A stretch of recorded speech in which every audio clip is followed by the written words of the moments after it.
Welcome to news alerts. Singareni గనుల వేలం విషయంలో సీఎం రేవంత్ రెడ్డి తీరును బీఆర్ఎస్ వర్కింగ్ ప్రెసిడెంట్ కేటీఆర్ ఎండగట్టారు. రేవంత్ రెడ్డి 2021లో పీసీసీ ప్రెసిడెంట్ గా ఎంపీగా ఉన్నప్పుడు బొగ్గు గనుల వేలాన్ని నిలిపివేయాలని 4 బొగ్గు బ్లాక్లను సింగరేణి క్యాలరీస్ కు బదిలీ చేయాలని కేంద్ర ప్రభుత్వాన్ని డిమాండ్ చేసిన విషయాన్ని గుర్తు చేశారు. ఆవిష్కృతమైనది ఏంటిది అంటే ఈరోజు దేశంలో జరుగుతున్న తాజా ఉదంతం మన రాష్ట్రంలో రేపు జరగబోతున్న ఒక దృష్టాంతమే దానికి గొప్ప ఉదాహరణ. కేసీఆర్ గారు 16 పార్లమెంట్ సీట్లు ఇవ్వండి, మనం కేంద్రంలో ఈ సంకీర్ణ శకంలో ఒక నిర్ణయాత్మకమైన పాత్రలో ఉంటామని తెలంగాణ ప్రజలకు అపీల్ చేసినప్పుడు ఇక్కడ ఈరోజున్న ముఖ్యమంత్రి రేవంత్ రెడ్డి గారితో సహా చాలామంది మాట్లాడినారు. ఏం చేస్తారు 16 ఎంపీలతో కేసీఆర్ గారు, ఏం చేయగలరు అని మాట్లాడినారు. ఇవాళ ఏం జరుగుతుంది అంటే 16 ఎంపీలు వచ్చిన తెలుగుదేశం పార్టీ, 16 ఎంపీ సీట్లు సాధించిన తెలుగుదేశం పార్టీ ఇవాళ తనకొచ్చిన నిర్ణయాత్మకమైన పాత్రతో వైజాగ్ స్టీల్ ప్లాంట్ ప్రైవేటీకరణకు అడ్డుకట్ట వేయగలిగింది, ఆపగలిగింది. వైజాగ్ స్టీల్ ప్లాంట్ ప్రైవేటీకరణ ఈరోజు 16 ఎంపీలతోనే ఆగిపోయింది. కానీ అదే 16 ఎంపీలు ఇక్కడ చెరి 8 చొప్పున బీజేపీ కాంగ్రెస్కి ఇస్తే ఏం జరుగుతున్నదంటే రేపు స్వయంగా బొగ్గు గనుల శాఖ మంత్రి గారు హైదరాబాద్లోనే వేలం పెట్టి మన బొగ్గు గనులను ఇవాళ బహిరంగ మార్కెట్లో వేలం వేసే ఒక దుర్మార్గమైన ఒక కొత్త పద్ధతికి శ్రీకారం చుట్టబోతా ఉన్నారు.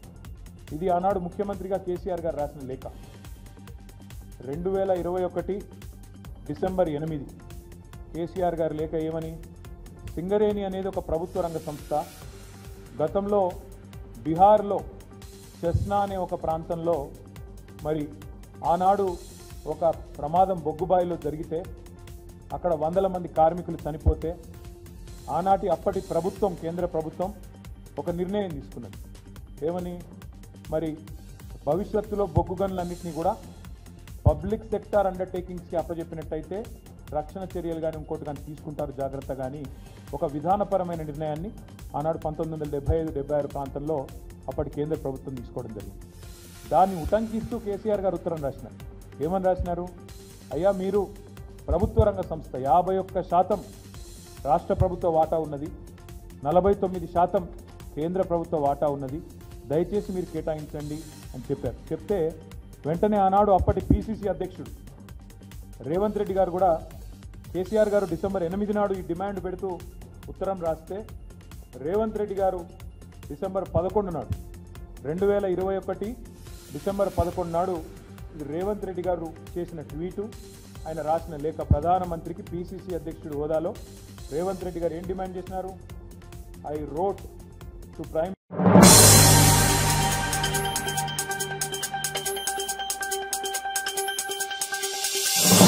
సింగరేణిని కాపాడుకోవడం మనందరి బాధ్యత అని మాజీ మంత్రి బీఆర్ఎస్ నేత జగదీష్ రెడ్డి అన్నారు. బొగ్గు గనులను వేలం వేయడం అంటే సింగరేణికి ఉరి వేయడమేనని వ్యాఖ్యానించారు. తెలంగాణ హక్కుల్ని ఇతరులకు దారదత్త చేసే ప్రయత్నం, దాన్ని కేసీఆర్ గారు చూసి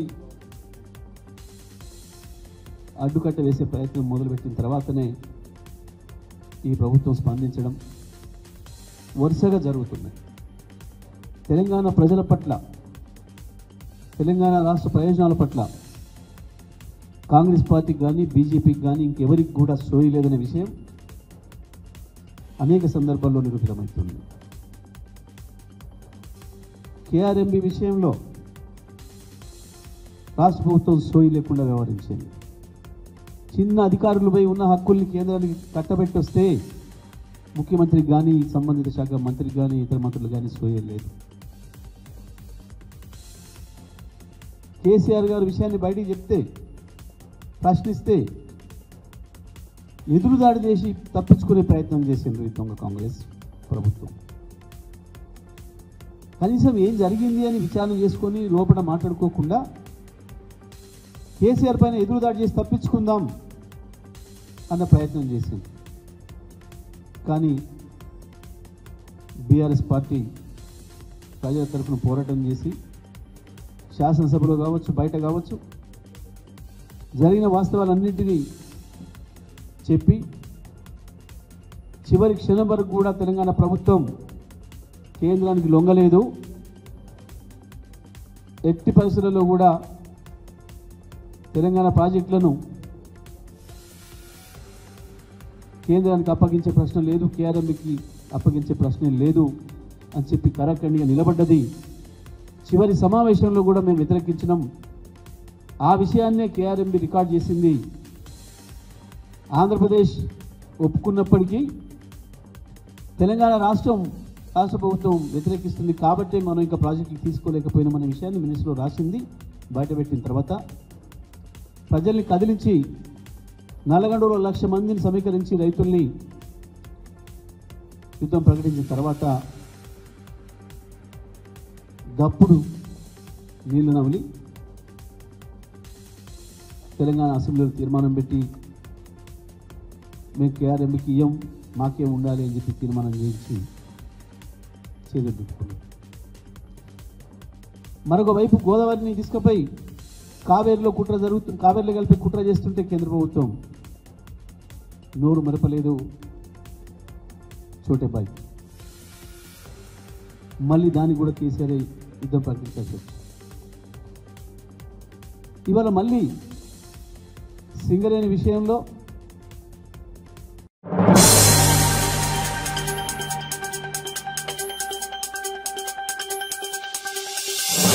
విజయవాడలోని బీజేపీ రాష్ట్ర కార్యాలయంలో అంతర్జాతీయ యోగా దినోత్సవాన్ని నిర్వహించారు. బీజేపీ రాష్ట్ర అధ్యక్షురాలు దగ్గుపాటి పురంధేశ్వరి, పార్టీ నేతలు ఈ కార్యక్రమంలో పాల్గొన్నారు. ఈ సందర్భంగా పురంధేశ్వరి పలు యోగాసనాలు వేశారు. మన దేశంలో ఆవిర్భవించిన యోగా విశ్వవ్యాప్తమైనదని పురంధేశ్వరి అన్నారు. పిల్లలకు యోగా నేర్పించడం అవసరమని అంతా గుర్తించాలన్నారు. మనసును నియంత్రించడానికి యోగా దోహదం చేస్తుందన్నారు.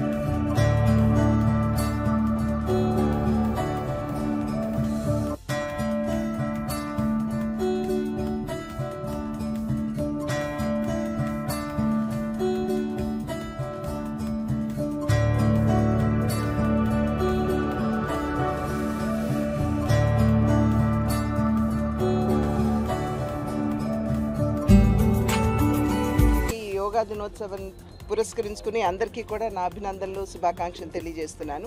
మనందరికీ తెలుసు 10 సంవత్సరాల క్రితం నరేంద్ర మోడీ గారు ఈ ప్రతిపాదనని అంటే జూన్ 21వ తేదీన మనమందరం కూడా యోగా దినాన్ని నిర్వహించుకోవాలని చెప్పి యుఎన్లో వారి ప్రతిపాదన పెట్టినటువంటి విషయం మనందరికీ తెలుసు. అప్పట్లో చాలామందికి అనుమానం ఉండేది, ఇది నిజంగా యాక్సెప్ట్ చేయబడుతుందా అనేటువంటి అనుమానం ఉన్నప్పటికీ కూడా ఇవాళ ప్రపంచవ్యాప్తంగా దగ్గర 190 దేశాల్లో ఇవాళ యోగా ప్రక్రియని నిర్వహించుకోవడం అనేది మన భారతదేశానికి, భారత జాతికి ఇది చాలా గర్వకారణం అని చెప్పి మనమందరం గమనించవలసినటువంటి విషయం. ఈ దేశాలు ముస్లిం దేశాలు కూడా ఉన్నాయి. వారు సైతం ఇవాళ జూన్ 21వ తేదీన వారందరూ కూడా యోగా దినాన్ని జరుపుకోవడం అనేది ఇది నిజంగా మనందరికీ చాలా ఆనందాన్ని కలిగించేటువంటి విషయం. ఇది యోగా అన్నది కేవలం శారీరక వ్యాయామం మాత్రమే కాకుండా మన మనసుని నిగ్రహించుకునేటువంటి ఒక ప్రక్రియ అని కూడా మనం గమనించాలి. అదేవిధంగా ఉచ్ఛ్వాస నిశ్వాసాలతో సంబంధం ఉన్నటువంటి యోగా ప్రక్రియలో మన ఆరోగ్యాన్ని కూడా మనం సరి చేసుకునేటువంటి అవకాశం ఉంటుంది. కనుక అన్ని విధాలా కూడా మనకి ఉపయోగపడేటువంటి యోగాని కేవలం మన వరకు పరిమితం చేయకుండా మన బిడ్డలకి, ఎందుకంటే చాలా ఒత్తిళ్లతోటి ఇవాళ మన బిడ్డలు పెరుగుతున్నటువంటి సందర్భంలో ఈ యోగా కనుక వారికి అభ్యసింపజేసినట్లయితే ఖచ్చితంగా వారిలో ఉన్నటువంటి ఒత్తిడిని కూడా ఒకంత నివారణ చేసుకునేటువంటి అవకాశం ఉంటుంది. కనుక ఇంతటి గొప్పటి ప్రక్రియ ఏదైతే ఉందో యోగా, మన దేశంలో పుట్టినటువంటి ప్రక్రియని మనం అందరం గౌరవించుకుంటూ ముందుకు తీసుకుని వెళ్తూ భావితరాల వారికి కూడా అందించాలని చెప్పి అభ్యర్థిస్తున్నాను.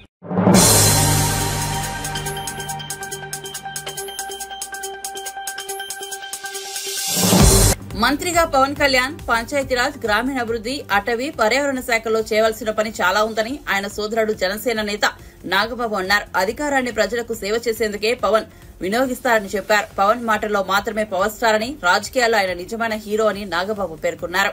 ఆయన తీసుకున్నటువంటి పంచాయతీరాజ్ కానీ అటవీ పర్యావరణం ఇవన్నీ కూడా చాలా డీటెయిల్డ్గా పనిచేయాల్సిన శాఖలు. ఆయన టోటల్గా అక్కడ ఫోకస్ అయ్యాడు. ఆయన అసలు ఈ పదవి దీనికి సంబంధించిన థ్రిల్ కంటే కూడా ఎంతవరకు చేయాలి దాని మీద ఫోకస్లో ఉన్నాడు. మేమందరం కూడా ఆయన వైపే ఉన్నాం, ఆయన ఆలోచనకి అనుగుణంగా ఉన్నాం.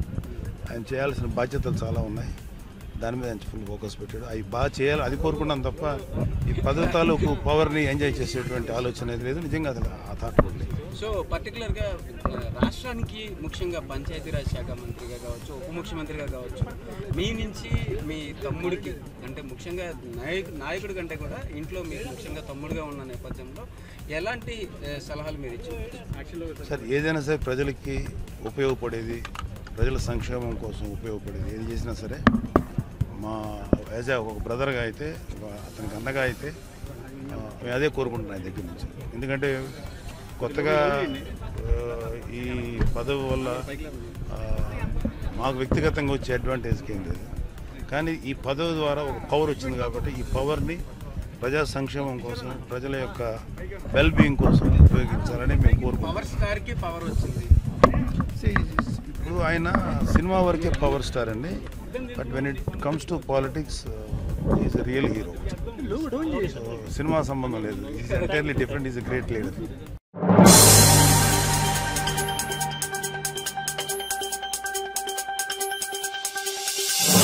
డిప్యూటీ సీఎం బట్టి విక్రమార్క బీఆర్ఎస్ పార్టీపై అవగాహన లేని ఆరోపణలు చేస్తున్నారని మాజీ ఎంపీ బోయినపల్లి వినోద్ కుమార్ అన్నారు. పార్లమెంట్ ఎన్నికల తర్వాత మోదీ రేవంత్ రెడ్డి కలిసి సింగరేణిని అమ్ముతారని కేసీఆర్ ముందే చెప్పారని గుర్తు చేశారు. సింగరేణిని కాపాడే ఉద్దేశం కాంగ్రెస్ పార్టీ ప్రభుత్వానికి లేదని ఎద్దేవా చేశారు.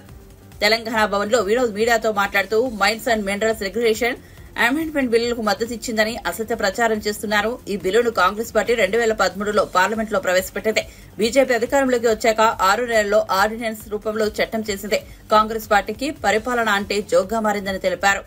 ముఖ్యమైన అంశం to comprehensively amend the law governing the mineral sectors with Mines and Mineral Development and Regulation Bill 2011 was introduced in Lok Sabha on 12/12/2011. ఆ రోజు ఎవరు ఈ దేశాన్ని పరిపాలించింది? కాంగ్రెస్ పార్టీ. మన్మోహన్ సింగ్ గారు ప్రధానమంత్రి గారు.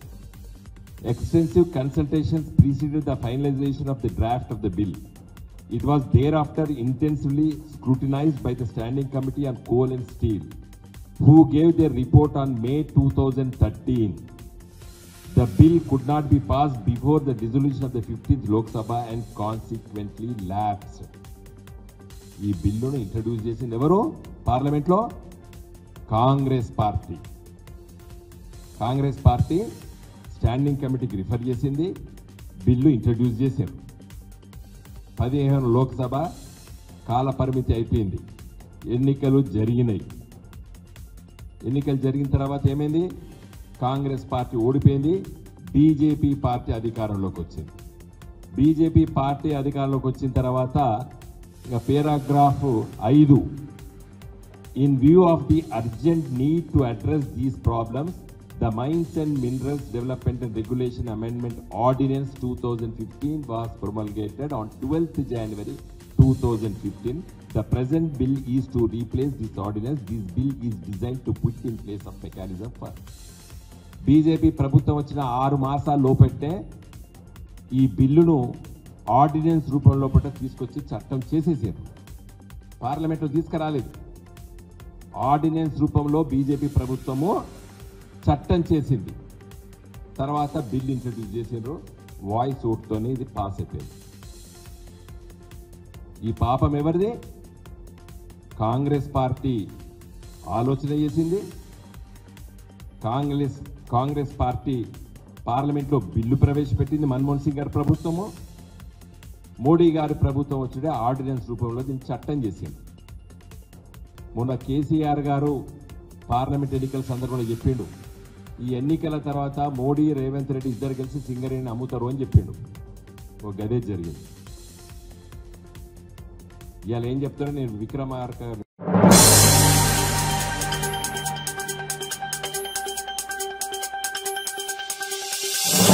కాపు ఉద్యమ నేత ముద్రగడ పద్మనాభరెడ్డి మీడియా సమావేశంలో ఆసక్తికర వ్యాఖ్యలు చేశారు. ఎన్టీఆర్ ముఖ్యమంత్రి కాగానే సినిమాలు వదిలేశారని, పవన్ కళ్యాణ్ కూడా ఎన్టీఆర్ బాటలోనే సినిమా రంగాన్ని పూర్తిగా వదిలేయాలని సూచించారు. ఓటమి చెందానండి. ఓటమి చెందితే పేరు మార్చుకుంటానన్నాను. పేరు మార్పుకి దరఖాస్తు చేశాను. ప్రభుత్వం యాక్సెప్ట్ చేసిందండి. గెజెట్లో ప్రింట్ చేసిందండి. ఆ ప్రింట్ చేసిన కాపీ మీ అందరికీ ఇస్తున్నాను. గవర్నమెంట్ గెజెట్లో ప్రింట్ చేసిన కాపీ మీకు అందజేశానండి. ఈ సందర్భంగా పేరు మార్పు కోసం ఎంతో ఒత్తిడి చేసిన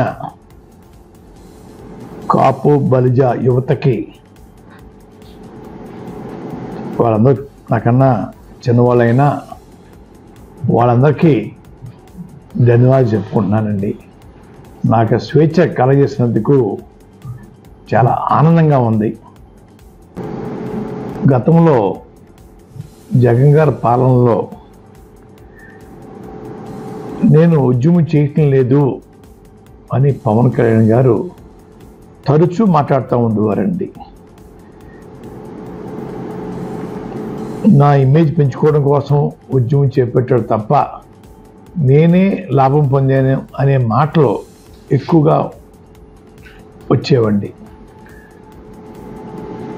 నేను చేతకానివాడిని, అసమర్థుడిని, అమ్ములు పోయాను కాబట్టి ఆ రోజు ఉద్యమాన్ని కొనసాగించలేకపోయిన పవన్ కళ్యాణ్ గారు, కాపులకి నేను వారి కోరిక నెరవేర్చలేకపోయాను. మీ చేతిలో రాష్ట్ర ప్రభుత్వం, కేంద్ర ప్రభుత్వం కూడా మీ చేతిలో ఉన్నాయి. కాపుల యొక్క చిరకాల కోరిక తీర్చే అవకాశం మీకు ఉందని నేను అనుకుంటా ఉన్నాను. ఆ దిశగా మీరు తలుచుకుంటే కొన్ని రోజుల్లోనే రాష్ట్రంలోనూ కేంద్రంలోనూ ఆ రిజర్వేషన్ ఇప్పించగల సత్తా మీకు ఉందని నేను భావిస్తూ ఉన్నాను. అలాగే మీ చేతిలో రాష్ట్ర ప్రభుత్వం, కేంద్ర ప్రభుత్వం మీ చెప్పు చేతల్లో మీ అండతో ఉన్నాయి కాబట్టి ప్రత్యేక హోదా కోసం ఒక అడుగు ముందుకు వేయమని నేను కోరుతా ఉన్నానండి. అది కూడా సాధించాలండి. ఆ రోజు ఎక్కువ మెజార్టీ ఉండటం వల్ల బీజేపీ ప్రభుత్వం జగన్ గారి కోరికను మన్నించలేదు.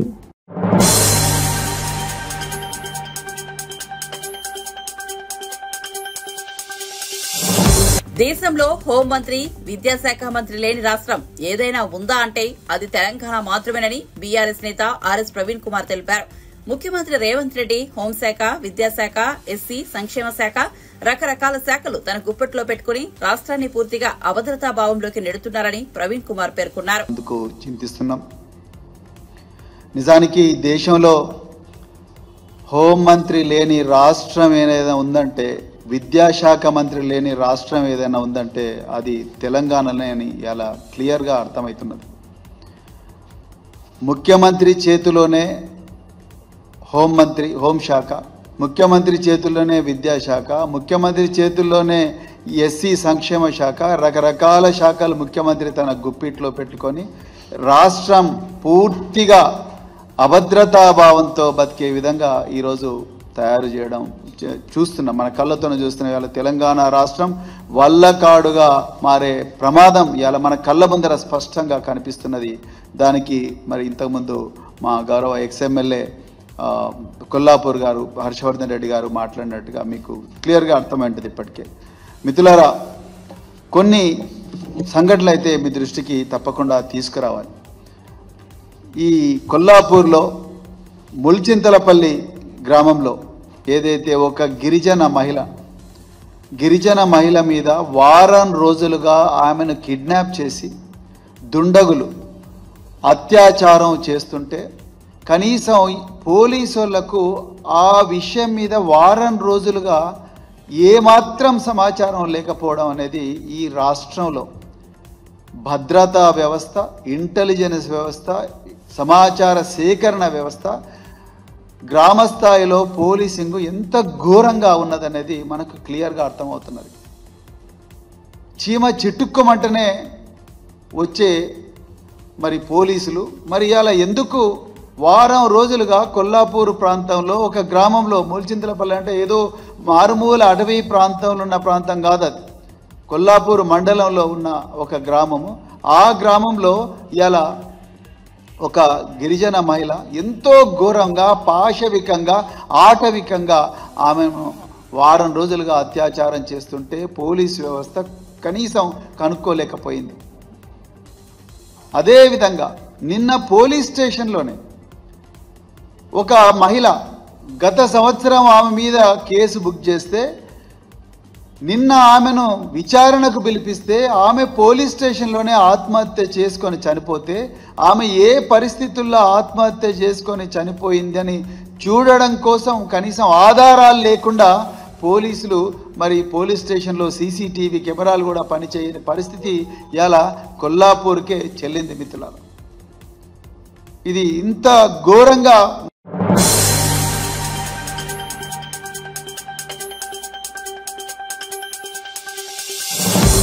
గతంలో ఐటీఐఆర్ ను కాంగ్రెస్ ఆధ్వర్యంలోని యూపీఏ ప్రభుత్వం మంజూరు చేసిందని, ఆ తర్వాత వచ్చిన మోడీ సర్కార్ రద్దు చేసిందని టీపీసీసీ వర్కింగ్ ప్రెసిడెంట్ జగ్గారెడ్డి ఆరోపించారు.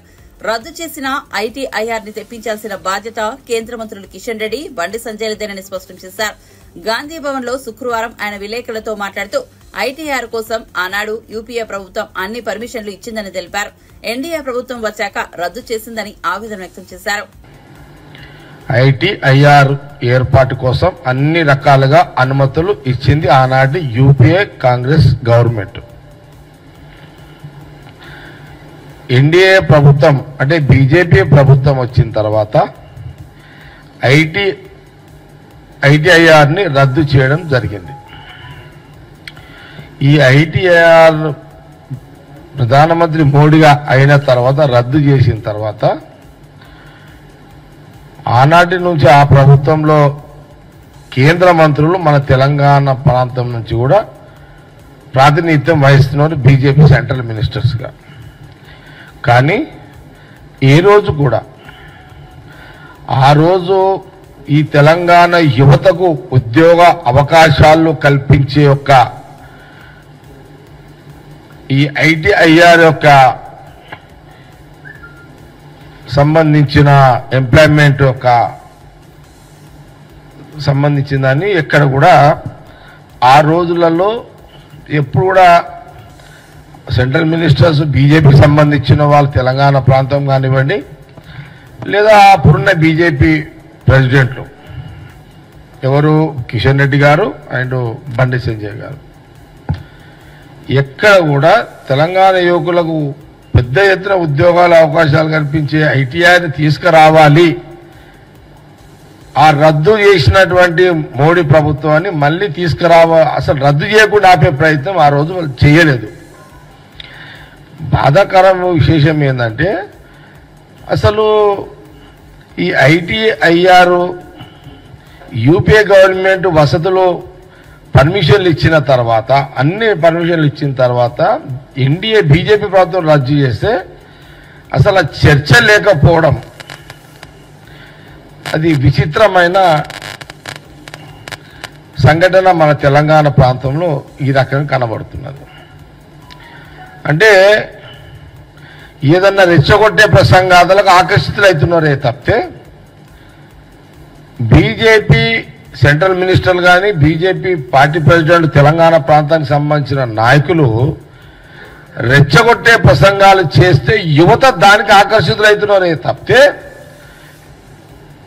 స్వశక్తితో మనము ఎదగాలి అనే ఒక ఆలోచనని మెజార్టీ వాళ్ళు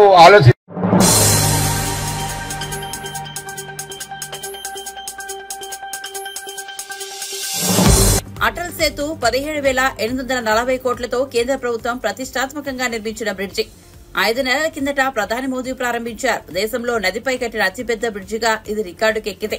ఇదిలా ఉండగా 5 నెలలు తిరగకముందే దీనిపై పగుళ్లు రావడం వివాదాస్పదమైంది. కేంద్ర ప్రభుత్వం ప్రతిష్టాత్మకంగా నిర్మించిన ఈ బ్రిడ్జిపై ఇంత తక్కువ సమయంలోనే పగుళ్లు రావడంపై ప్రతిపక్ష కాంగ్రెస్ పార్టీ కేంద్రాన్ని ఎండగడుతోంది. బ్రిడ్జిపై 2 నుంచి 3 అడుగుల మేర పగుళ్లు ఉన్న వీడియోని నెట్టింట వైరల్ గా మారింది.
అంతర్జాతీయ యోగా దినోత్సవాన్ని దేశవ్యాప్తంగా ప్రపంచవ్యాప్తంగా జరుపుకుంటారు. ఈ సందర్భంగా ప్రధాని నరేంద్ర మోదీ శ్రీనగర్ లో నిర్వహించిన యోగా కార్యక్రమంలో పాల్గొన్నారు.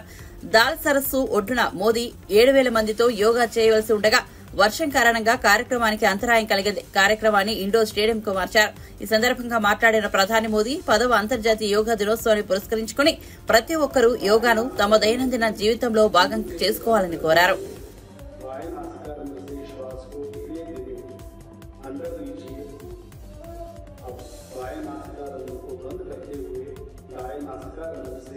श्वास को बाहर छोड़िए, पुनः दाएं नासिकाग्र से श्वास को अंदर लीजिए और बाएं नासिकाग्र से धीरे धीरे श्वास को बाहर छोड़िए।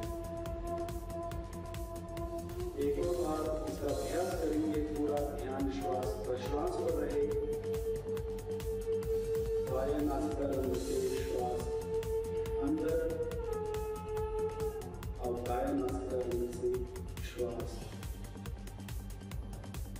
बाहर, दाएं से अंदर, पुनः बाएं से बाहर।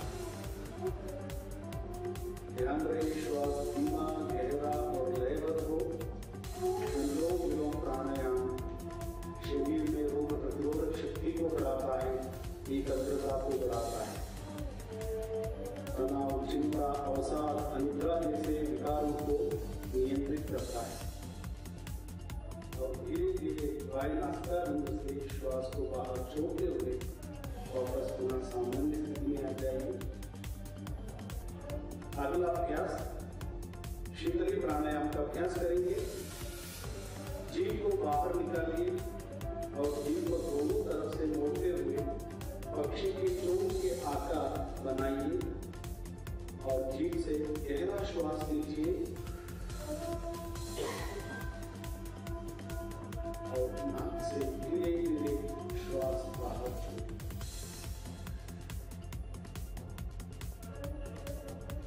पुनः इसका अभ्यास करेंगे।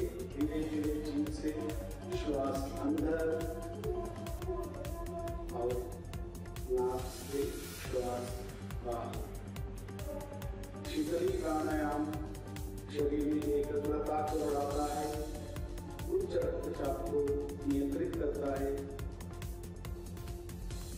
और नासिका से श्वास छोड़ते हुए विश्राम कीजिए।